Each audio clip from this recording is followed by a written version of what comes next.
Bab 6. Namun, Wira tidak memedulikan peringatan Hasan. Dia malah berkata sambil tersenyum, "Pak Agus, bisa saja aku bagi ikannya untukmu, tapi kamu juga harus tanggung sedikit utangku. Kalau nggak mau bantu aku tanggung utangnya, kamu boleh bagi sedikit tanahmu padaku. Soalnya, tanahku juga sudah dijadikan jaminan." Dasar anak tak tahu diri. Selesai berbicara, Agus pun pergi dengan marah. Dia hanya menginginkan seekor ikan Wira, tetapi Wira malah menyuruhnya untuk bantu menanggung utang dan juga meminta tanahnya. Kenapa si pemboros itu begitu tidak tahu malu? "Pak Agus, jangan pergi. Aku cuman bercanda." "Jangan marah, dong," teriak Wira. Ikan yang didapatkan Wira hari ini sangat banyak. Dia tidak akan menolak siapapun yang meminta ikan padanya. Namun, dia tidak akan menerima orang yang menuntut sesuatu dengan alasan yang tidak masuk akal. Agus sudah marah. Setelah mendengar ucapan Wira, dia juga tidak menoleh. Warga yang mengerti maksud Wira pun tertawa terbahak-bahak. Setelah itu, Wira pun berkata, "Para warga sekalian, kalian juga tahu soal masalahku. Aku harus menjual ikan-ikan ini untuk bayar utang. Jadi, aku nggak bisa bagi ikannya hari ini. Tapi abis aku lewati rintangan ini, aku pasti bakal bagi-bagi ikan buat kalian semua." Setelah mendengar ucapan Wira, semua warga pun bubar dengan perasaan gembira. Meskipun mereka juga hidup susah, setidaknya mereka tidak mempunyai utang sebanyak 40.000 gabak. Selain orang yang berhati jahat, mana ada orang yang tega mengambil keuntungan dari Wira pada saat-saat seperti ini. Setelah melihat tindakan Wira, Hasan juga mengangguk pelan. Hubungan sesama warga sangat penting. Cara Wira menyelesaikan masalah ini sangat bagus. Meskipun tidak membagi ikan kepada para warga, dia juga tidak menyinggung mereka. Setelah semua orang bubar, mereka berlima pun melanjutkan perjalanan ke rumah Wira. Ikannya banyak banget. Saat melihat 10 ember ikan yang dibawa pulang Wira, Wulan sangat terkejut. Dia menatap Wira dengan berlinang air mata. Ternyata suaminya memang punya teknik rahasia menangkap ikan. Dia benar-benar punya cara untuk bayar utang. "Gadis bodoh, untuk apa kamu nangis?" Wira menyeka air mata di wajah Wulan, lalu berkata dengan lembut, "Cepat buat serabi lagi. Malam ini, kita masih bisa makan ikan." Setelah menerima perlakuan lembut Wira, Wulan pun tersipu. Dia menjawab dengan suara kecil, lalu buru-buru berlari ke dapur. Danu, Dodi dan Sony sangat iri. Di seluruh Kabupaten Uswal, tidak ada wanita yang bisa menandingi kecantikan istri Wira. "Wira, kami sudah sarapan di rumahmu tadi pagi. Malam ini, kita makan di rumah saja." Selesai berbicara, Hasan menuangkan semua ikannya ke gentong air, lalu melambaikan tangan kepada kedua putranya.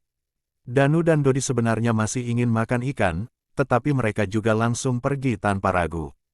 Mereka sudah puas bisa dapat makan ikan pagi tadi. "Benar, ayo pulang." Sony juga malu untuk tinggal setelah melihat ketiga orang itu pergi. Namun, Wira malah menghentikan mereka. "Jangan pergi dulu. Selain makan, masih ada kerjaan lain." Hasan pun menghentikan langkah kakinya. "Kerjaan apa?" Wira berjalan ke depan gentong yang berisi ikan yang dia tangkap kemarin, lalu berkata, "Bantu aku ikat ikannya jadi begini." Begitu melihat ke dalam gentong air, keempat orang itu pun terkejut. Kepala dan ekor ikan yang ada di dalam gentong air diikat membentuk busur dengan tali rami, sedangkan insang mereka mengapung di atas air. Namun, semua ikannya masih hidup. Biasanya, ikan yang ditangkap dari sungai akan mati setelah dibiarkan selama beberapa jam. Akan tetapi, ikan yang ditangkap Wira kemarin malah masih hidup sampai sekarang. Wulan yang berada di dapur juga penasaran. Wira pun menjelaskan, "Ini namanya teknik busur ikan. Kalau kepala dan ekornya diikat begini, oksigen yang dihirup insang bisa lebih banyak. Jadi, biarpun cuma ada sedikit air, ikannya juga nggak bakal mati karena kekurangan oksigen." Kekurangan oksigen. Keempat orang itu terlihat bingung, tetapi juga sangat gembira. Mereka tidak mengerti arti oksigen, tetapi mereka mengetahui dengan jelas perbedaan harga ikan yang masih hidup dan yang sudah mati. Hasan langsung menjawab sambil melambaikan tangannya, "Kalau gitu, kita langsung ikat saja sekarang. Nggak bakal lama kok, buat apa makan lagi." Wira berkata sambil tersenyum, "Teknik busur ikan harus dilakukan 2 kali. Pertama-tama, kita ikat dulu ekornya. Setelah lewat 2 jam, kotoran di dalam tubuh ikan bakal keluar. Abis itu, Kita baru buka ikatan ekornya untuk ikat lubang pengeluarannya. Dengan begitu, daging ikannya bisa jadi lebih segar dan empuk. Keempat orang itu memperhatikan ekor ikan dengan saksama, ternyata memang ada bekas 2 ikatan. Dodi langsung berkata dengan kagum, "Kak Wira, kenapa kamu bisa mengerti begitu banyak teknik yang luar biasa?" "Memangnya masih perlu tanya?" Sony langsung berkata dengan penuh percaya diri, "Wira itu seorang pelajar.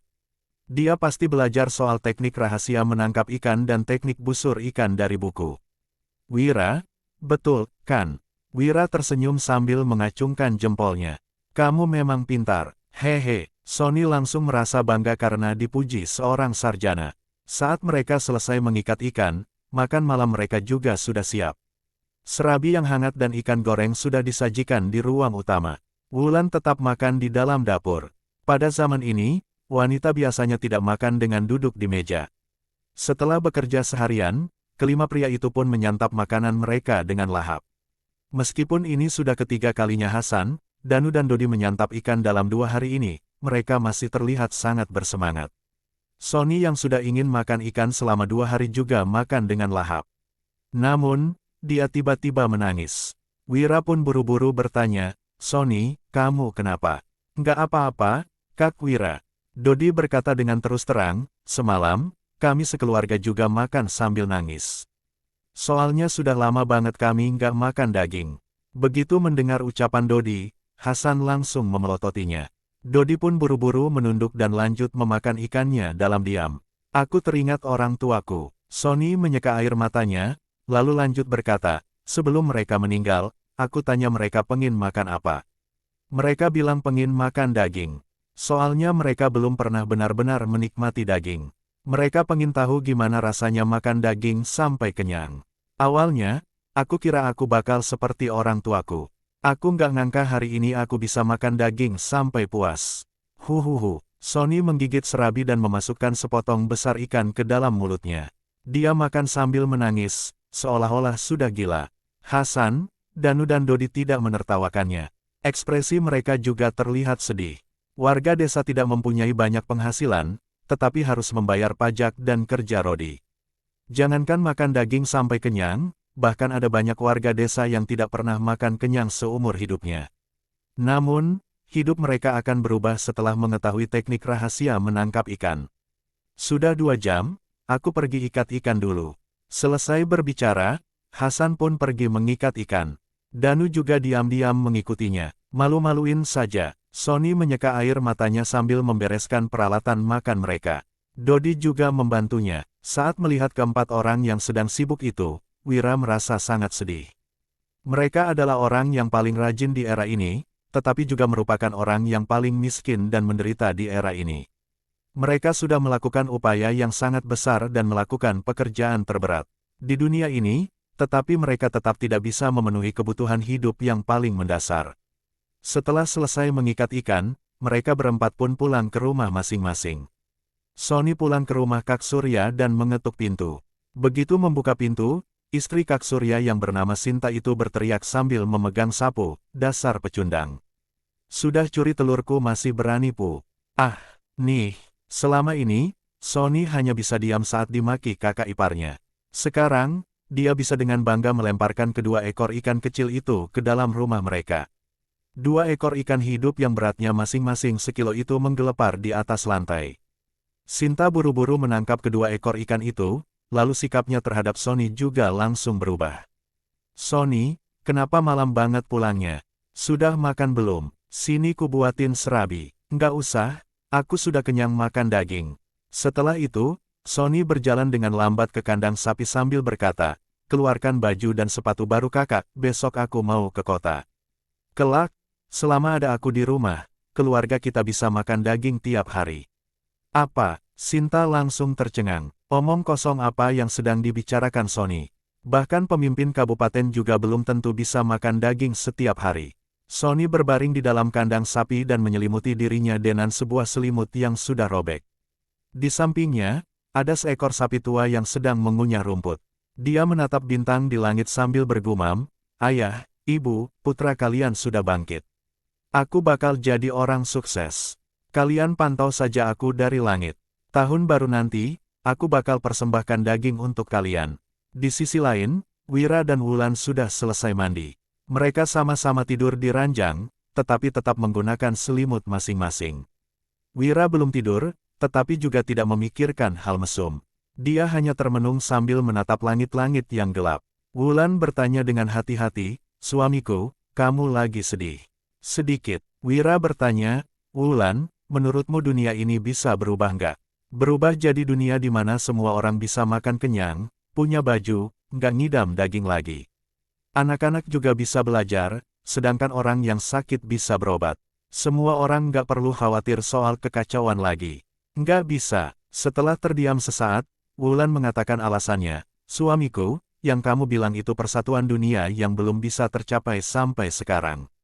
Wira tersenyum masam dan menjawab, "Benar juga. Dengan teknologi dan produktivitas zaman ini, mana mungkin persatuan dunia bisa tercapai?" "Teknologi?" Wulan sangat kebingungan. Dia tertegun sejenak, lalu berbisik, "Suamiku, kamu sudah berubah jadi kayak orang lain." Wira langsung terkejut, "Apanya yang berubah?" Wulan menjawab dengan suara kecil, "Dulu, kamu sama sekali nggak peduli sama kerabat jauh seperti Paman Hasan, Danu, Dodi dan Sony. Sekarang, kamu malah begitu baik terhadap mereka dan sudah nggak merendahkan mereka lagi. Dulu, kamu juga memandang rendah kepala desa seperti Pak Budi, tapi malah takut banget sama mereka. Sekarang, kamu nggak peduli lagi sama mereka. Kamu sudah berubah. Sekarang, kamu memperlakukan orang sebagaimana mereka memperlakukanmu." Wira sangat terkejut akan pengamatan Wulan yang begitu cermat. Dia pun bertanya, "Apa kamu suka sama aku yang sekarang?